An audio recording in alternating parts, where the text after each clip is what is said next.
Selamat pagi, salam sejahtera. Isu hangat pagi ini, pemimpin UMNO dalam kerajaan mesti letak jawatan segera, kata penganalisis. Berita sepenuhnya. Keputusan UMNO untuk menarik balik sokongan terhadap Muhyiddin Yassin sebagai Perdana Menteri bermaksud semua pemimpin parti dan ahli parlimen yang memegang jawatan dalam kerajaan mesti meletakkan jawatan dengan segera, menurut seorang penganalisis. Awang Azman Pawi dari Universiti Malaya UM berkata, ini termasuk mereka yang memegang jawatan menteri maupun ketua-ketua GLC. Jika tidak patuh, ini bermaksud mereka melanggar mandat perwakilan Perhimpunan Agung UMNO dan Majlis Kerja Tertinggi MKT. Ini pastinya akan membawa kepada tindakan disiplin termasuk pemecatan segera jika mereka terus menentang arahan parti, katanya kepada FMT sambil menambah ramai dijangka menuruti keputusan parti. Tambahnya, mereka yang memutuskan untuk terus menyokong Muhyiddin sebagai Perdana Menteri dijangka melompat ke Bersatu. Namun, ini dijangka hanya akan melibatkan ahli parlimen, bukan ahli akar umbi, dan ia tidak akan membawa kepada pembubaran cawangan atau bahagian, katanya. Presiden UMNO Ahmad Zaid Hamidi membuat pengumuman penting itu semalam berikutan mesyuarat MKT yang berlangsung lebih 4 jam.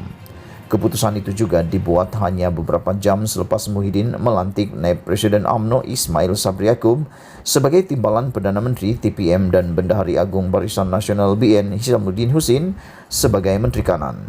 Pada sidang media lewatnya malam tadi, Zahid tidak menyentuh mengenai jawatan TPM baharu Ismail, mungkin menyerahkan kepada beliau sendiri untuk menyatakan pendiriannya.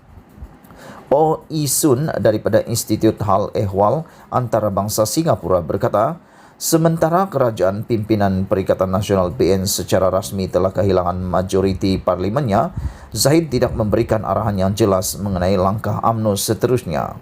Jaminan Zahid untuk tidak menyokong Presiden PKR Anwar Ibrahim sebagai Perdana Menteri atau bekerjasama dengan DAP juga menimbulkan persoalan mengenai bagaimana kerajaan seterusnya akan dibentuk dan siapa yang akan memimpinnya. UMNO dan PKR saja tidak cukup untuk bentuk kerajaan, jadi masih perlu DAP, katanya. Yang di Pertuan Agong sekarang harus melantik Perdana Menteri yang pada pandangan baginda berkemungkinan dapat menguasai majoriti parlimen, kata Oh kepada FMT. Apabila ditanya siapa yang boleh mengambil alih jawatan Perdana Menteri daripada Muhyiddin jika bukan Anwar, yang dikabarkan disokong oleh Zahid, Oh berkata Dr. Mahathir Mohamad mungkin menjadi Perdana Menteri sekali lagi. Katanya, UMNO pasti akan sudi bekerjasama dengan bekas Presiden UMNO itu kerana beliau adalah bos lama mereka. Tidak mungkin Zahid menjadi Perdana Menteri kerana beliau terkenal atas ketidakcekapannya, sementara veteran UMNO Tengku Razali Hamzah juga tidak sesuai untuk jawatan itu, tambahnya. Bagaimanapun, Lee Kuok Tiong dari Universiti Malaysia Sabah UMS berkata, melantik Perdana Menteri baharu tidak semestinya akan memperbaiki situasi semasa, melainkan kerajaan baru dapat tampil dengan rancangan lebih baik. Saya yakin situasi di Malaysia buruk, tetapi boleh jadi lebih buruk jika langkah-langkah yang telah dijalankan tidak diambil, katanya kepada FMT.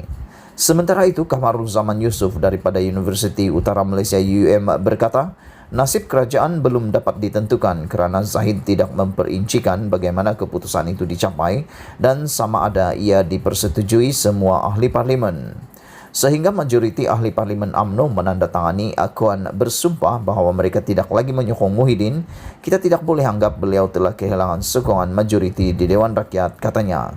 Cara terbaik untuk menentukan sama ada Muhyiddin mempunyai keyakinan majoriti adalah melalui undian di parlimen, tambahnya.